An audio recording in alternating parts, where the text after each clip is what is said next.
একদম কচি মেয়ে। কত? 10,000। কি 10 মিনিটে 10,000? এই তোমাকে কি করতে হবে ও সবকিছু বলে দিয়েছে? ঠিক আছে, ঘরে এসো। টাকা? টাকা কাজের শেষে আমি ওর হাতে দিয়ে দেবো। এই চলে এসো, বসো। মাস্ক খোলো তো, মুখটা দেখি। জল খাবে? না, আরে ভয় নেই, আমি তোমার কিচ্ছু করবো না। ওই ছেলেটা তোমার কে হয়? ওটা আমার স্বামী। তোমার স্বামী তোমাকে দিয়ে এইসব নোংরামো করায়? আমি করতে চাই না কাকু, ও আমাকে দিয়ে জোর করে এসব কাজ করায়। তুমি ওর কাছে আছো কেন?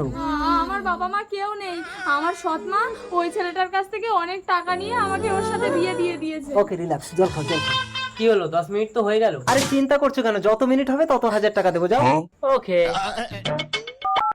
হ্যালো পুলিশ, ভয় পেও না, তোমার কিচ্ছু হবে না। তোমার স্বামীকে পুলিশের হাতে তুলে দেবো। আমার সৎ মা আমাকে মেরে ফেলবে। আজ থেকে আমি তোমার বাবা, আর তোমার এই সৎ মাকে জব্দ করার দায়িত্ব আমার। হ্যালো শাশুড়ি মা। খোকা যাবে শ্বশুর বাড়ি, সঙ্গে যাবে কে? পুলিশ মামা।